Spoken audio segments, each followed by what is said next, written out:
This is Pampero Firpo, and you are listening to the Dave Dynasty Show.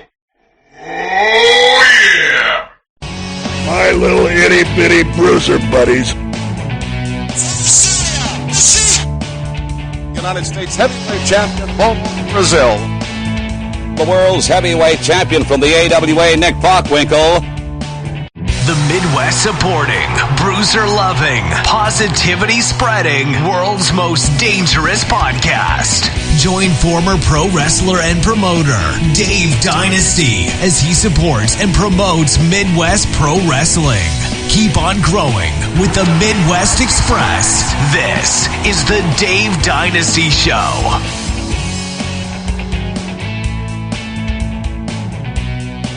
Greetings and welcome to the Dave Dynasty Show. I am your host, Dave Dynasty. Thank you for joining us this week. We have a very special episode. You may or may not know, the other day we lost the legendary Pampero Firpo. He passed away, and immediately I got the wheels rolling to do this episode, a tribute episode to Pampero Firpo. It's going to be a great episode. We're going to look at the career and the life of a man who really is underappreciated in professional wrestling. And you can say that about a lot of guys in professional wrestling. And that's one of the things that I try to do is bring a little light to some of these underappreciated talents. And Firpo is definitely one of those. We're joined by George Shire on the show today, who will discuss and talk to us Firpo's time in the Minneapolis territory, the AWA. And we also have some memories from Mark Bujan from Firpo's time in Detroit, which he's really, at least from my perspective, he's really known for a lot, because obviously that's a territory I'm more familiar with, being local to me, or where I grew up. Mark couldn't be on the show. He's a little under the weather, but he did write up some things for me, and I will convey those to you. We will also end the show today with Firpo himself. Pampero Firpo, in his own words, as we have his Hall of Fame acceptance speech from March 19th, 2018 in Wichita Falls, Texas, as he received his PWHF, Pro Wrestling Hall of Fame Induction Award. It's a recorded speech he sent in. His daughter has it up on YouTube, so I've got the audio here. We're going to listen to that because it's really great. I think it's really fitting to hear him at that moment where he was kind of reflecting on his career. So I think it's very appropriate to listen to that, and that's what we'll close the show with today. I would advise you to go onto Twitter and follow Firpo's daughter, Mary. She does run a Twitter account for him. She has done this for a while, but she still maintains it and shares a lot of great stuff. It is PFirpo1, at PFirpo1 on Twitter. So go please give that a follow. Share that. Let's continue to sound the drum of Pampero Firpo. Let's continue to toot the horn of the Wild Bull of the Pampas. And, you know, as we remember him, I think it's key to us to not forget these guys, right? We always remember, there's always a lot of reflection when they do pass away, but that needs to be maintained, right? We need to continue that on. Don't make this just a moment in time. Let's continue to remember these competitors and these performers who have made professional wrestling what they are today, and it provided all these memories for us. George Shire and I talk about it, that it's also important that we start remembering, reflecting, and acknowledging these guys before they pass away. You know, they're the ones that are still around, they're not getting younger. So let's make sure we do acknowledge these guys and give them their just due before they pass on, so that they can remember themselves and they can appreciate that. Now, let's talk a little bit about Firpo's background before we really dive into specifics. He was born one Cachemanian. He's a native of Buenos Aires, Argentina. And he obviously became known as Pampero Firpo, but that's not what he started. When he started, he was known as Ivan the Terrible. And, you know, he really got started in Texas around 1957. He actually got started in about 1953, became a star in Texas around 1957. But while he was wrestling there, he met the boxing legend Jack Dempsey, and Dempsey had a fight with a boxer from Argentina named Luis Firpo. So Dempsey kind of came up with the idea and suggested that Ivan the Terrible switch up to become the son of Luis Firpo, and that is how the name Pampero Firpo began. Firpo, he was kind of a trailblazer, right? He had this rough style, this madman style, right? The wild bull of the Pampas, and George Shire talks a lot about this and what it was like seeing that. But he was very different away from the ring. He spoke 8 languages. His father promoted boxing matches in Argentina. He was a very kind, caring man, a family man, and really, you don't hear you say this about a lot of guys, but it's true. You don't hear anybody saying anything bad about Pampero Firpo. He cared for his fellow wrestlers, and he was a star everywhere he was, whether it be in Texas, whether it be in Hawaii. He had a couple of headlining runs in New York and Madison Square Garden. Most notably, maybe in around '72, he was rivaling and challenging WWF champion Pedro Morales. Obviously, he had a stint in the AWA. He did the territories down south. Like I said, he might be most known for his '70s run in Detroit with the likes of the Sheik and Bobo Brazil and everything else. It was really successful. He was a draw there, and he was a draw wherever he went, in my opinion. And he's often overlooked, right, in the discussion of things. But without him, there may not be guys like Bruiser Brody and whatever else. He blazed that trail for these guys. They kind of took what Firpo did, took it to the next level. Firpo, was encountered by a young Randy Poffo in Detroit, where Poffo adopted and utilized a lot of Firpo's his mannerisms and his interview approaches and his style, particularly the "oh yeah," and the Macho Man Randy Savage obviously made that a huge part of his repertoire. But a lot of people do not realize that began with Pampero Firpo. You heard it at the top of the show here a while back. He did a drop for the show, and you hear it in that. You'll hear it in his induction speech at the end of the show where he did it, and it's very clear where Randy Savage got this from. So the man, he was a true talent, a true gentleman, deserves a lot more notoriety. Not notoriety, that's the wrong word. A lot more due for what he accomplished and what he did. And that's what we're going to look at today. We're going to look at that in detail. We're going to take a quick break. We're going to come back with George Shire, and we're going to talk with him about Firpo's appearances and time in Minneapolis in the AWA. So stick around.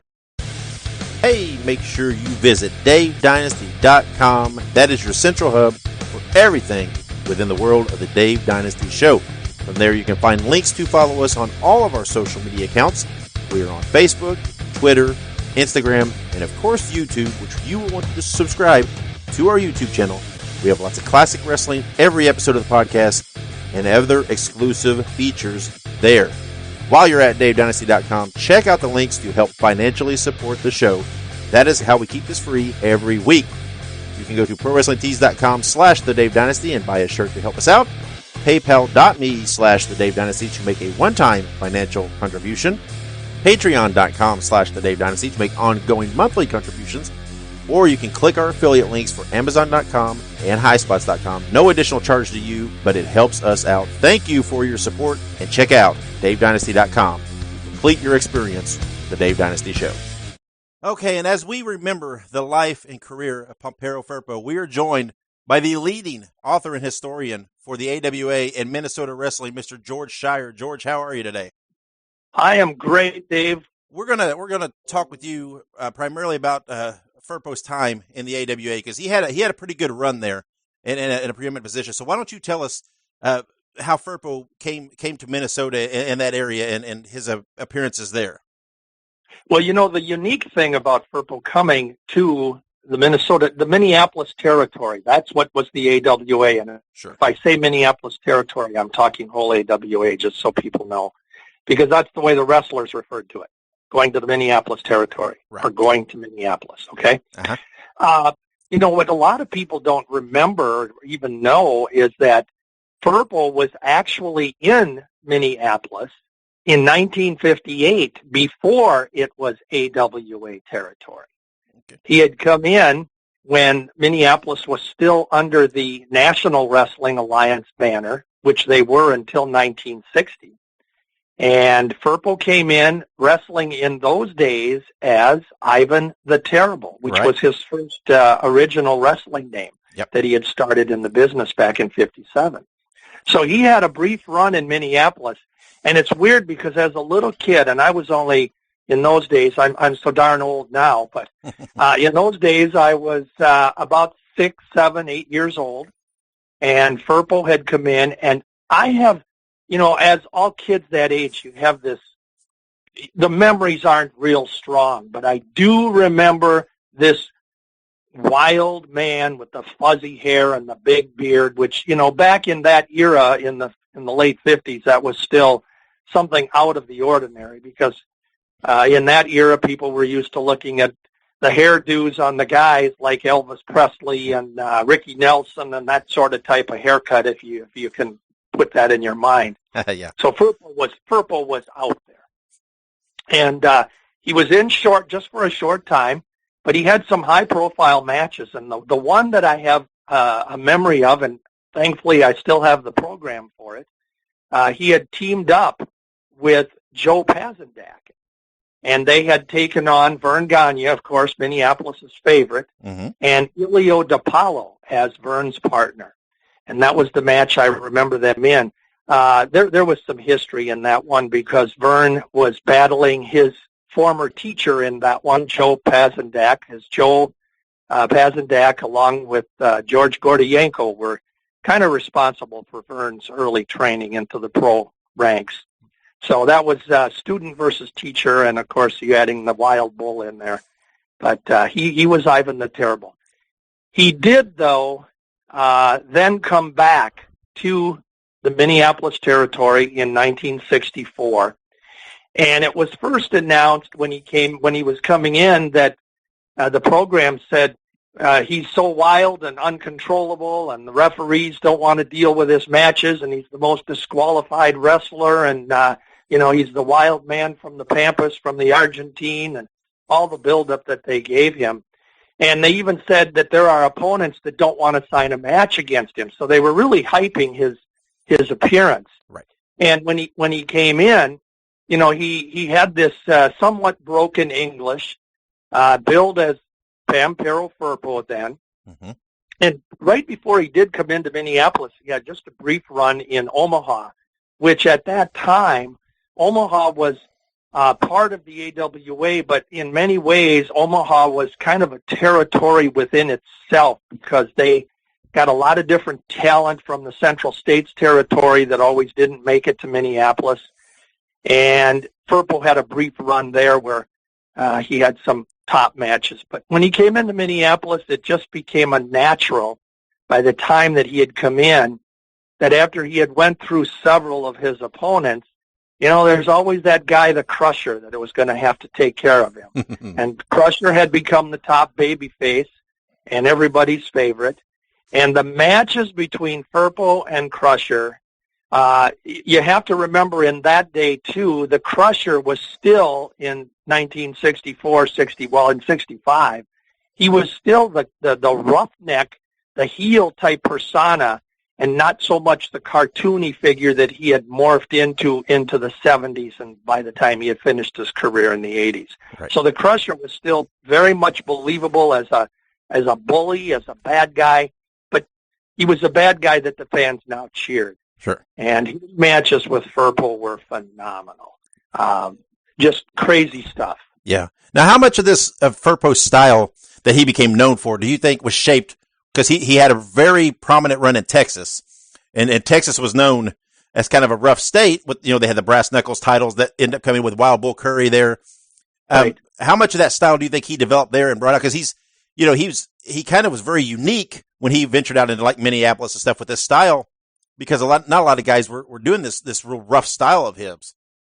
Well, his persona, his character, his look was very much different for the time. He wasn't a tall wrestler. Sure. If people can envision Mad Dog Bujan, Mad Dog wasn't a big guy. He was sort of shorter, but stout and just as mean and rough as he could be. And that's the way Firpo was built. I mean, very much build-wise, they were compatible. And when he came into Minneapolis, that was different because, we were known as a territory where, you had the Crusher with his crew cut and you had Vern Gagne, who, lost his hair. But we had all these baby faces that, were just normal haircuts, good-looking guys. The fans loved them. Our heels were guys at the time. We had guys like Rocky Hamilton, the Missouri Mauler had been here, and Gene Kaniski and Dr. Bill Miller, and Hard-Boiled Haggerty, and some of these guys that, were before Firpo immediately. And Firpo was just so different looking because he just, where did he come from? Right. Where does this thing go? Where does he go when he leaves the ring? He left a lot of those questions. Sure. But his style, he didn't have any real gimmicks about him. He didn't come into the ring with any fancy ring jackets. He didn't have any fancy tights or boots. He just wore in those days, he was still just wearing black trunks and black boots. And that's the way he came to the ring. Later on, a couple of years later, he started wearing a black tunic top with his trunks. But he was very basic. And if you look at guys later on, and you use Texas as an example, they were always talking about their brass knuckles title, and Bull Curry and Duke Kiyomuka and some of these guys, Danny McShane, that were their roughnecks. Sure. But Firpo probably outdid all of them. And I know a few of the guys, when I asked Nick Bockwinkel one time when he had been in a program with Firpo in the 70s, he said Firpo is he's stiff in the ring, he's tough to work with, he doesn't take a lot of bumps, but what he does is he makes it look real. Yeah. And so you got to kind of adapt to his style. Sure. And Firpo, there was nothing colorful about him at all, other than that when he came into the ring, he knew the result of the match. Firpo knew what he needed to get to. But before he got there, you had to be prepared, and that's what Nick said. You had to be prepared for what he might do in the ring before we get to that ending. Yeah. And you took us on a ride. Yeah, and you mentioned Bockwinkel. Like you mentioned, him and Firpo had a kind of a big run there, about 75, I think it was, right? Where a series of title matches with Nick as champ, and there in Minneapolis, as a fan, did the fans believe that Firpo had a shot? I mean, were they really behind Firpo to unseat Bockwinkel during that run? Well, I'll answer your question, but let's back up a little bit because Firpo had a unique time in the AWA. When he was here in 1964 and 65, he became like our top heel next to Mad Dog Vachon at the time. So like the two of them were the top heels, other than the Hennigan Race tag team. Sure. Which were in a separate program. But Firpo did so well that he had this program with the Crusher, and he would, when he'd wrestle any other wrestler, he'd be disqualified or they'd end up in no contest. And so it was kind of weird. We always heard in wrestling about a wrestler was suspended or we've suspended him. Mm-hmm. And in most cases, that just meant that the guy was taking a short vacation and they were going to continue with the program in the area, or he was going to come back and get revenge. Sometimes it meant he left the territory. Well, in 1965, after the blow-off matches with the Crusher in cage matches, which Crusher won, it was announced that Firpo, due to his totally unruly tactics, this was on the All-Star Wrestling TV program and mentioned in the St. Paul and Minneapolis programs that they sold at the arenas, that due to those unruly tactics, Firpo had been suspended from wrestling. Not the AWA. They said from wrestling for 3 years. Okay. And the storyline, so this is 65. So the storyline goes that, Firpo's out of the business. Well, we all know that wasn't the case. And in that era, with our inability to know what's happening in the next town with no internet and the sources we do today. Firpo was wrestling down in the South. He was in the Carolinas. He was in Florida, went to Australia in 1966. And so he was certainly active. Sure. But nobody up here knew that. Yeah. But it was kind of weird because that was the only time that they actually had a 3-year suspension that really ended up being 3 years. Because in 1968, late 1968, lo and behold, guess who's coming back to the AWA? He served out his suspension. And again, the programs, they have little stories on this. And Pampero Firpo is coming back. And they played it up so well because it was, has he changed? Did the suspension, again, they don't tell you that he was wrestling. But then the stories come back that Firpo is a bitter man because he lost all his income and he wants to get revenge again on the Crusher and those people that caused him to not be able to make a living.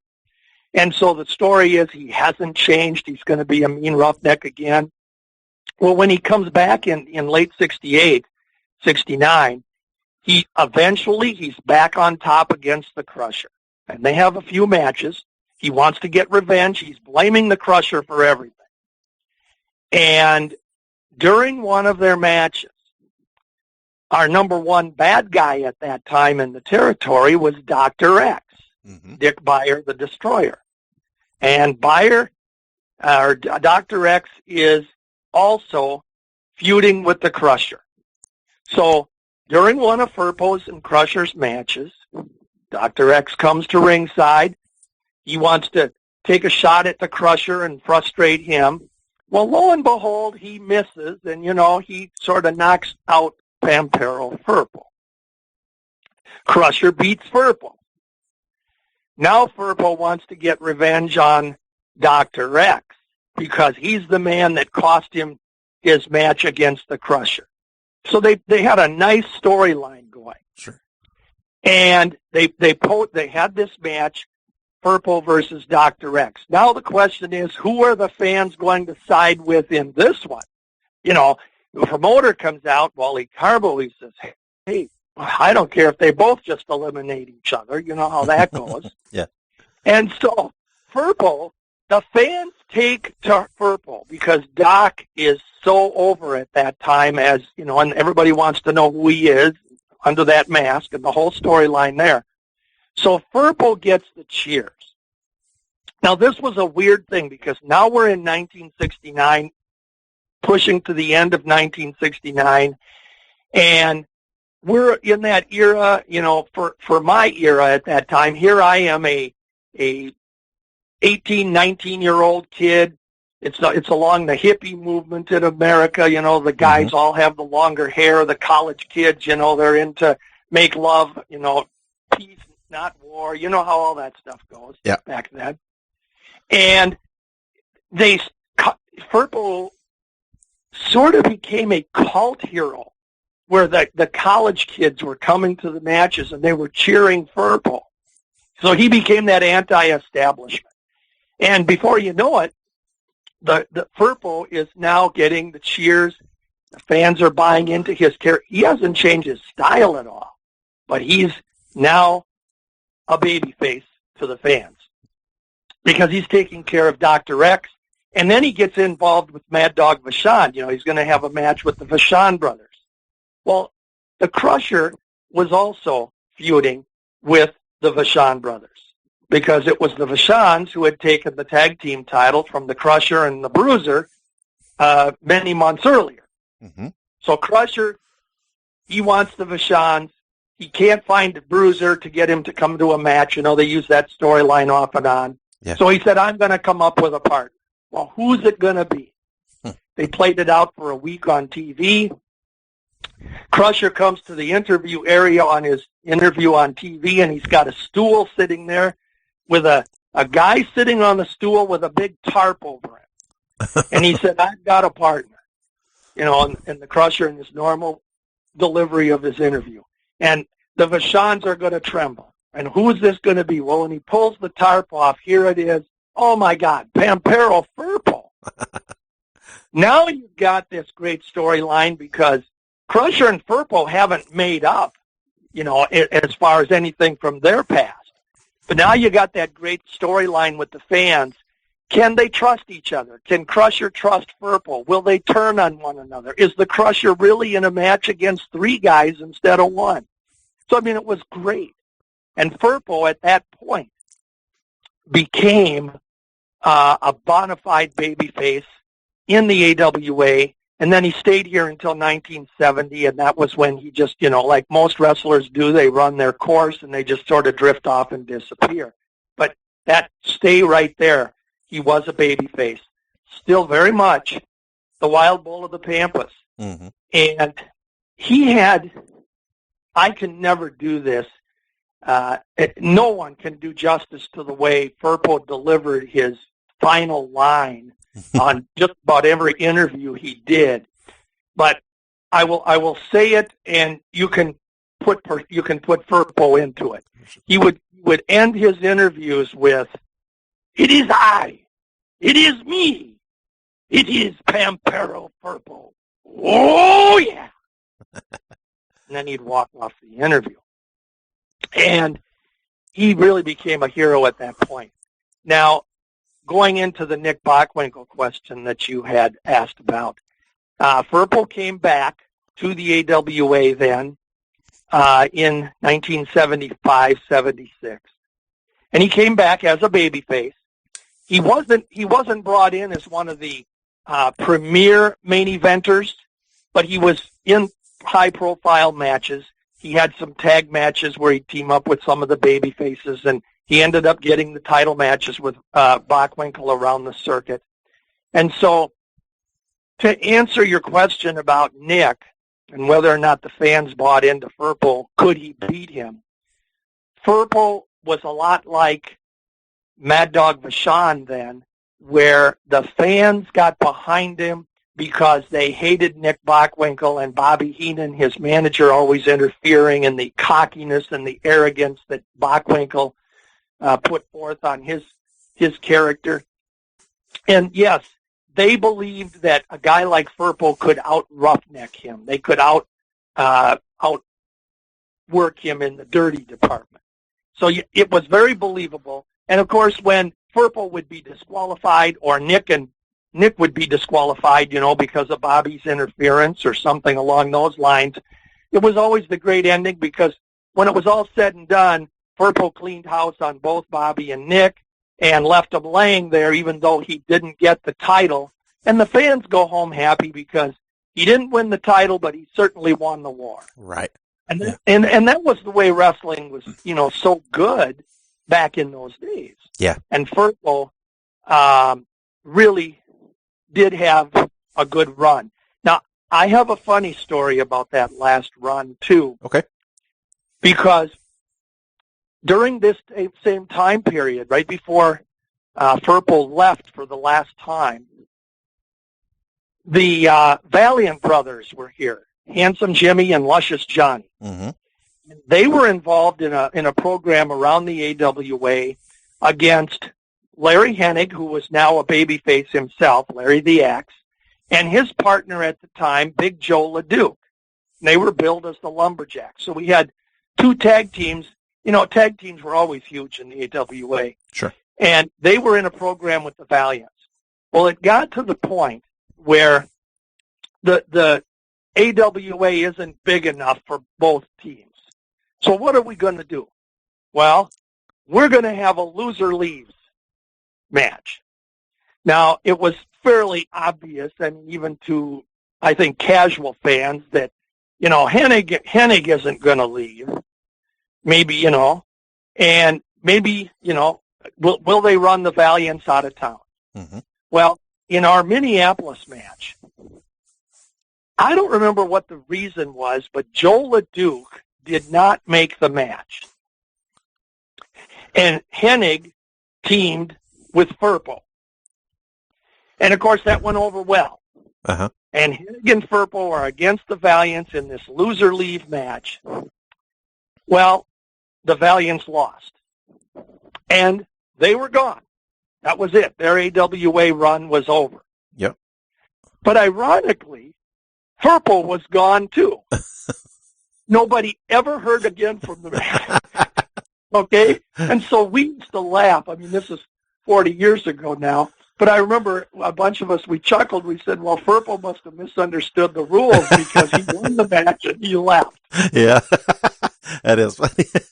So that was his last run. And he had, in between his AWA runs, he had, the visits to Detroit where he had excellent programs with Sure. Sheep, had Farhat, and his matches with Bobo Brazil and Bull Curry. And then, I'd mentioned earlier how he had been down in the South with, he had teamed with Rocky Hamilton for a good run down in the Carolinas during his suspended time from the AWA. Yeah. But he was a very, very interesting wrestler. And one of the things, I've always had people ask me through the years who my favorite wrestler of all time is. And I have a moving target of wrestlers because I have so many that I totally enjoyed. I would say, yeah, he'd be a favorite. Yeah. Firpo was on that list. Sure. Firpo was a guy that I always enjoyed his matches because he was believable. And it didn't matter whether he was winning or losing. He was entertaining. Right. And he was, when fans look at guys that came along later on, Bruiser Brody, King Kong Brody, Mm-hmm. He was a tall, ferocious-looking character. You didn't know what the heck he was going to do, but he had some gimmick to him with his outfit and his bark and different things. Firpo, in his own way, was a prelude to what Brody was. Sure, Just I would agree. An uncontrollable type wrestler, and always very, very good. He was also known, they put some emphasis on the fact that he was so strong. And there is a YouTube video out there. Fans can look this up. It's Marty O'Neill interviewing Pampero. Yeah. He's preparing for a match, and he was in a program at the time against the villain, Baron von Raschke. And Firpo is bending this steel rod in his teeth. Maybe you've seen it. I have, yeah. Yeah. And, of course, Marty is playing it up, oh, my gosh, can he do this? And he does. He bends it, and then Marty drops it on the floor, and you can hear it clang. So they played that up a little bit, that he was so strong. When he came back, when Firpo had come back after his suspension in 1968, he had a chain around his neck with a shrunken head hanging on it. And he claimed that had been one of his opponents and that this was what he was going to do to the Crutcher.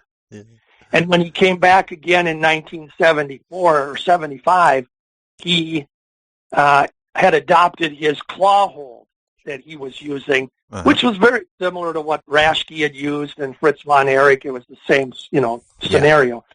But Firpo called his El Garfio, and he had that hold. Yeah. Very colorful character. I had the opportunity to run into Firpo at the 2000 Cauliflower Alley Club reunion. It was the only time that Firpo had ever appeared there.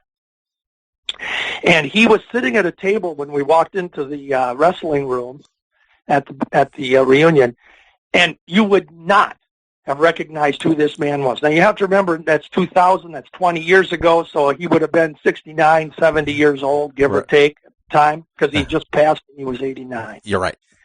He's sitting there, didn't know who this man was at all. Short, very, very short cropped hair, no facial hair, and then there's this older gentleman sitting there. Well, when we found out it was Firpo, it was like, you have got to be kidding me. And it was.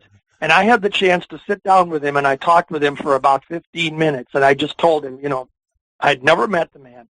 I said, I just want to let you know that I really enjoyed your wrestling, and I reminded him of his times there. And he was very, very cordial, very kind, very, very soft-spoken.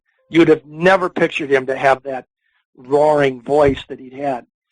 And, after he left the wrestling business as a wrestler, he actually worked for the postal system as a mailman for, I think, like 20 years out in San Jose, California.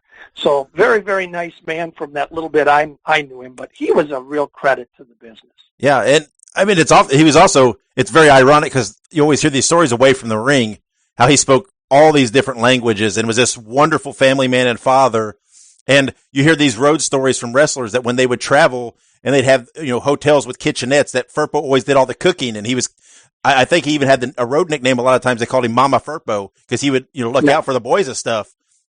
And it's a lot contradiction to his public persona in the ring. Well, and I've never heard any wrestler say anything bad about him. I mean, a lot of these guys, when they traveled in those days, they'd go into territories and hook up with guys for a year.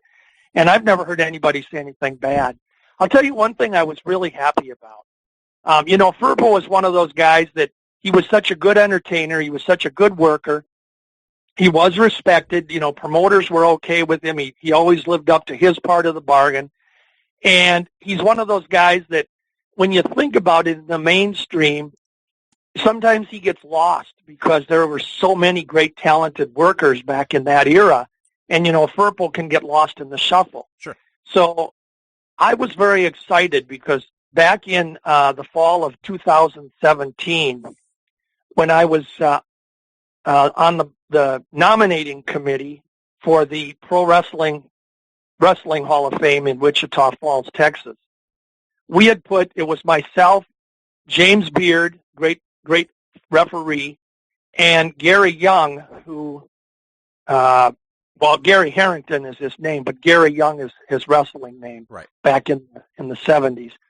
We were the three guys that put the ballot together. We debated back and forth on, which wrestler deserves to be on the nominating committee or on the nominating ballot over this one, and, pros and cons. And I pushed very hard for getting Firpo on because I remember telling both James and Gary, I said, guys, Firpo is getting up in the years, and we've got to recognize these guys that are in their 80s before they leave us. Sure. Yeah. And so we did get Firpo on the ballot.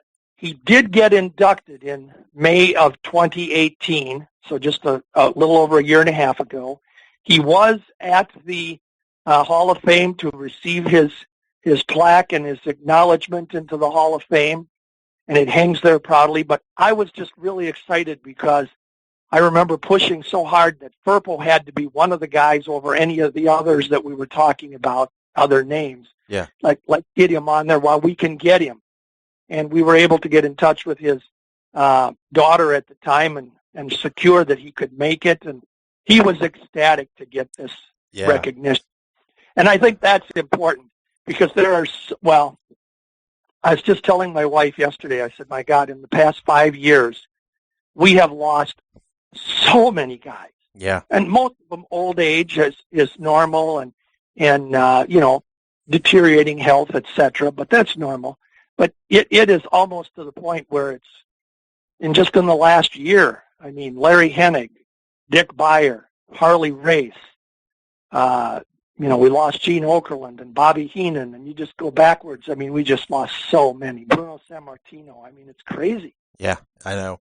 It is. And the audio from that Hall of Fame, his acceptance that you spoke of, his daughter has it uploaded on YouTube, I believe, and I'm going to put the audio at the end of this episode for people to hear. It's just like 4 minutes, I believe, but it's very touching. It's very nice. I think it's a good way to close out this episode to let hear Firpo himself speak on himself and his career. And you talked about I've been in communication with his daughter, and she always talked about and I've talked to her for the last couple of years now because she runs his an official Twitter for him. And he's always been amazed that people remember him, and like a lot of these old wrestlers do, that people remember him and these opinions that people have of him. So I think you make a very valid point that we have to make sure we acknowledge these guys when they're still around so they can appreciate it and enjoy that attention. Because let's, as we close here, let's talk. In my opinion, I think Firpo, and I think maybe you would agree that Firpo, he's often overlooked, like you said, in the annals of history. He was a very innovative wrestler. What do you think now, as people go back and look at his career in retrospect with his passing? Do you think maybe he'll get some more appreciation, and how do you think people will view him in his place in history? That's always an interesting question because I think what I run across most often, and it's kind of disappointing to me, is the fans today that are, let's just say, anybody that's over 50 years old, they will remember the Firpos and all the other guys we could mention, and they will remember them fondly, and they will have their own memories, and they'll maybe want to research them a little bit, be excited that they saw them wrestle. But if you're 50 and under, and I'm not saying this is the case for everyone, but I generally find that people, they just, well, okay, that was a guy who wrestled in the old days, and they don't really get excited about it. And I get it. I understand. Because the fans today that are, say, 50 and younger, they are, if you go back 30 years now or 35 years, it's about 30 years right now when McMahon started his expansion and the business eventually evolved to what it is today, and it changed. So, I get that. I'd have to be honest with you and say that when I was a fan, when I was in the 60s as a 10-year-old kid and a teenager, I don't think I had any foresight as to what happened in the 30s or the 40s with wrestlers that maybe I'd have heard of. I was tuned into the guys that were in my era. Sure. So I really think it's a generational thing. But it is important, by all means, that, there's fewer and fewer of us fans that were around in the 50s. And it is important that we acknowledge all these pioneers in the business. Sure. And Firpo was the prime example of a guy, as I had alluded to earlier. He didn't need any championship. He held titles in his career, but he didn't need any championships. He didn't need to be a world champion. He didn't need any special gimmicks other than that he was just a wild character. Sure. Yep. And what he gave you in the ring was the real deal. There was nothing flamboyant about him at all. He was just very rough and very crude and very just crazy type character. Yep. And he didn't change that when he became a good guy. And that was the unique thing about that era, where when some of these heels would change to a baby face, they sometimes they were nearing the end of their career or just taking the next transition, and it was a normal progression if they were in a territory for any length of time where eventually you become good. But it was done so creatively back in that era when a wrestler turned. They didn't flip them back and forth every other week from baby to heel, heel to baby. Whereas, today in the business, some of these guys switch so often, I don't think they know what they are from one to the next. That's right. And again, I'm not knocking the business today, because I really do believe fans today, they have their product, and God bless them for it, and they will remember what they want to remember. Yeah. But the Firpo era and all his contemporaries, they were a unique breed of guys. And and like you said, getting into a car, 4, 5, 6 of them getting into a car, sharing the gas and driving 300 miles to go to a match. That's something that's so lost, that camaraderie. Yeah. And there was such a brotherhood with these guys. I think many of the guys in the business today, they don't talk to each other once they leave the dressing room, and they don't see each other, and they travel by air, and they're all about their own business. But in the old days, these guys, they were with each other more than they were with their wives, their kids, and they were on the road day in and day out together. Yep. And they loved each other. Yep. That's right. It was, and that's something that I learned over the past 20, 25 years when I see these guys together. Man, they could have had the most hell-raising program against each other in a territory. And, and at the time it was obviously put across as they really hated each other. And when you see them hug, when you see them get teary-eyed when they talk about a story together, or when they haven't seen each other for a long time, and that's brotherhood, man. It is. And Firpo and all these guys, they were part of that. Yeah. In fact, at that 2000 Cauliflower Alley Club, Crusher and Firpo were sitting together talking. And I got a picture of myself with Crusher and Firpo together. My only reasoning was they were such a great program against each other, and, of course, later a tag team here. But it was great because you knew they loved each other, and they were catching up. Yeah. It's like, probably equivalent to going to a high school reunion or something. Right, yeah. Sure is. Well, George, thank you for joining us. Like I said, I felt it was important, and I know you reached out to me about doing this, and I'd already had some wheels in motion, but I think it's very important, like we said, to remember these guys. I try to remember and touch on as many of them while they're living as I can, where I can reach out to them, and sometimes, like I said, you just can't, but it's important to remember them. So thank you for coming on and helping to share this portion with us and talking about Firpo and his importance to professional wrestling. I'm honored, and I really appreciate your show, and I'm glad I could share some memories. Since 2001, drug companies dumped 1 billion opioid pills in West Virginia, causing over 3,000 overdose deaths and thousands of babies born addicted by no fault of their own. I'm attorney Stephen New. If you're the grandparent or guardian of a child born with neonatal abstinence syndrome, call me. I'll help you seek just compensation. Call the law offices of Stephen P. New at 1-844-BAD-PILLS before time runs out. All right, now we have memories from Mark Bujan of Pampero Firpo in Detroit. Mark was going to record and send us something for the show, but he says that he likes to thank everybody for the opportunity and for listening, but he's fighting a terrible cold and he could not talk. So instead, he sent the information to me, and I'm going to read it to you. He says, "It's funny how we remember things that meant a lot to us like it was yesterday. For Mark, it was big-time wrestling is one of those things, and when he heard that we lost Firpo, his mind clicked like a movie projector, replaying his nights at the Cobo Arena. Firpo made his Detroit debut on November 20th, 1971 at Cobo Arena. The build-up had been going on for a few weeks on TV. The Wild Man was on his way to Detroit. On November 11th, 1971, he was set to face fan favorite Louis Martinez. You could tell fans, including myself, didn't know what to expect. Finally, Martinez comes out first with lots of fan support. Martinez had been around Detroit forever. As the lights went dim, the arena turned dark. The ring overhead light was bright. It won't seem to take forever, maybe 3 or 4 minutes, but out comes Firpo, wild hair, heading to the ring. They locked up, and there wasn't a lot of scientific wrestling in the match. Firpo rolled out, picked up a chair from ringside, went back into the ring. He knocked out Martinez and then nailed the referee. A few police officers came into the ring to attempt to get him under control with no luck. And then a number of wrestlers came out from the back, with Firpo still knocking them down one by one. Things calmed down some. Louis Martinez was declared the winner by disqualification, and fans were still in shock after the wild attack. And what now know they were in for a treat for years to come.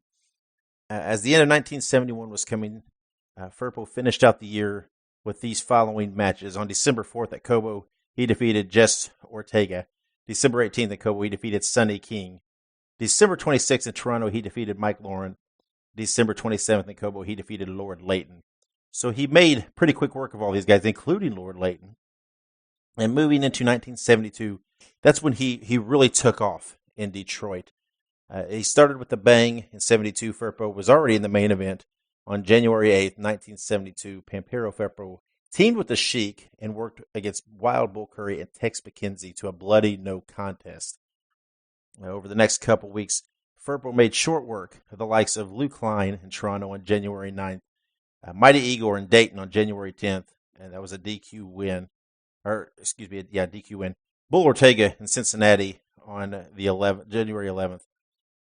Mighty Igor in Toledo on the 13th, and Mighty Igor in Toledo on the 20th. And then on January 22nd, 1972, in the Cobo Arena, once again, the Sheik and Pampero Firpo had another no contest with Tex McKenzie and Wild Bull Curry.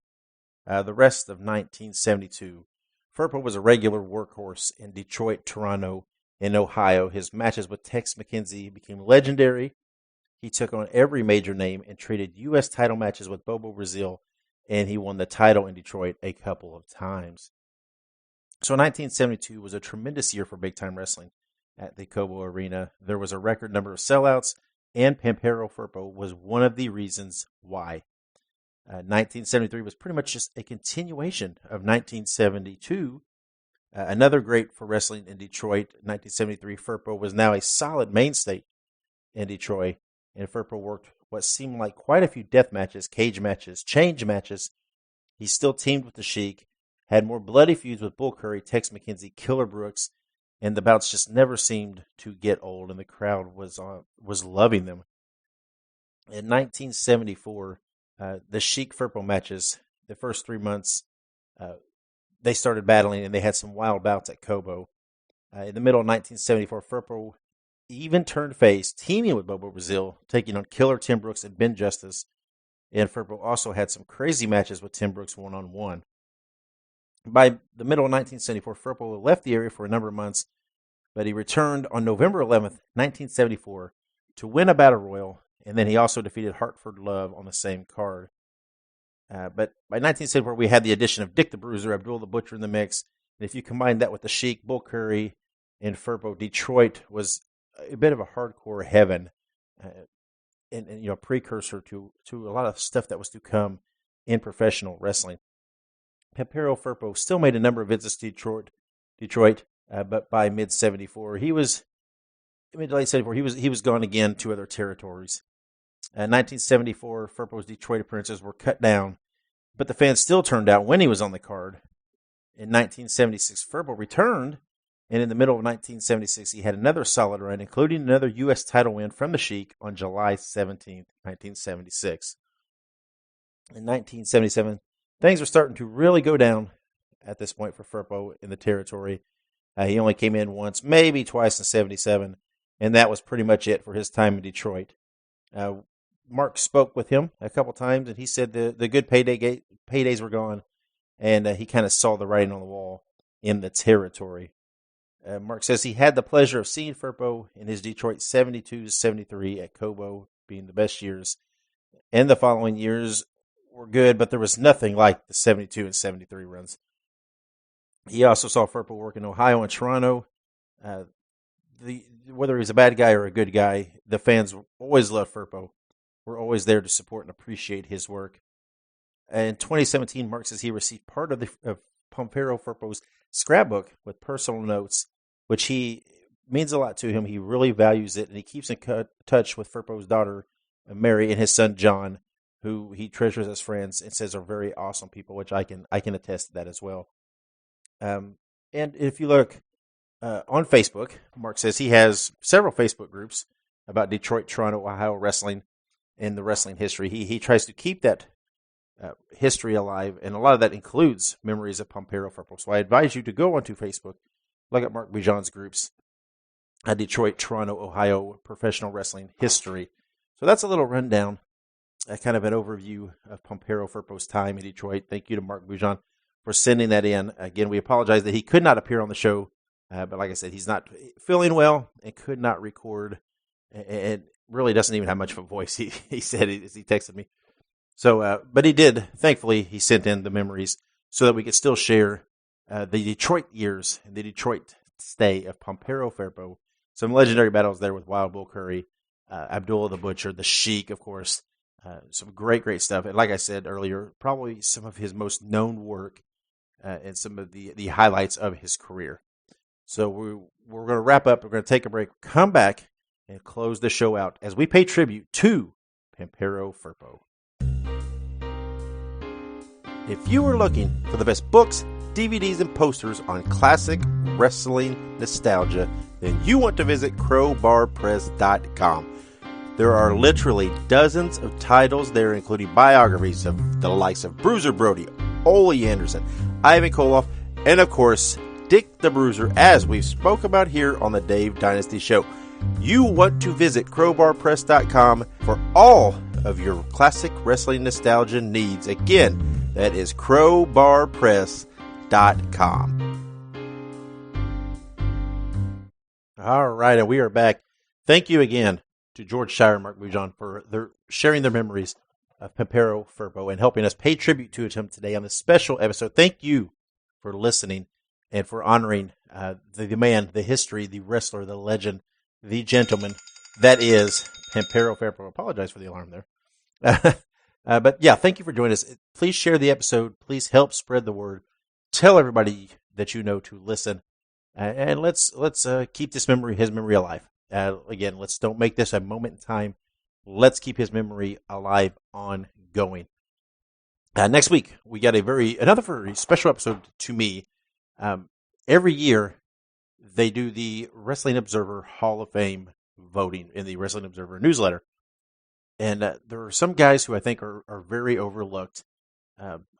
One of those guys, I believe, is Cowboy Bob Ellis. I believe Cowboy Bob Ellis should already be in the Wrestling Observer Hall of Fame. He is not in there yet. So, next week, we are going to state our case for Cowboy Bob Ellis. We are going to look at his career very detailed. I'm going to be joined by Richard Vicek, who's going to record segments detailing Bob Ellis's career. We're going to look at it all the way from the 50s, the 60s, and the 70s, spanning his career, looking at his achievements, looking at his impact and what he did.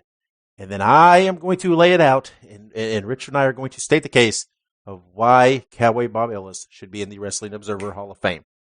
I hope after you listen to that episode you will agree. If not, at least you will come off knowing more about Cowboy Bob Ellis, a true legend of the sport, a true legend here in the Midwest, a legend everywhere that he wrestled, but obviously very well known to me from his time in the WWA in Indianapolis here in the Midwest. So that is on next week here on the Dave Dynasty Show. So we hope that you will tune in next week and listen to that. Again, thank you for joining us today. And thank you for helping us pay tribute and remember Pampero Firpo. The only way that I saw fit to end this show and to end this tribute was the man himself, Pampero Firpo. This is audio from his acceptance speech at the Pro Wrestling Hall of Fame induction ceremony in Wichita Falls, Texas from May 19th, 2018, a ceremony that Firpo was honored at and was recognized at. This is his acceptance speech. Thank you for joining us. Until next week, be good, be safe, and keep on growing. Today, after 8,893 professional wrestling matches, I return to this historic state of Texas to be inducted. Many, many years ago, I said, I came, I saw, and I gained the reputation that I deserve as one of the real professional historic men. That is why today I am coming to this place where history has been made. And I humbly deserve to say, still I am here, and I will be remain until the good Lord called me to his son. I am very grateful to all of you professional wrestling fans. I never let any of you down, and always I was there when my presence was necessary. I remember many times that I had to ask my helpers to put my wrestling shoes because my injuries were so painful that I could not do it by my own. To all of you, I am deeply grateful, and always I said, I will remain the same humble man that I've been all my life. I cannot complain about the successful life that I had in these tough wrestling matches that I have been involved on it. I am not bragging, and I am not condemning anyone, because in this tough game, you only survive if you have what you need to be, what I was. Dedicated to one profession where you have to put 101% more than what you need to be remembered forever. Nothing else I can say until now. And also I'd like to only mention one thing. Long life professional wrestling. Long life to the historic state of Texas. And the rest, what can I say? Life goes on. Oh yeah! It is I. It is me.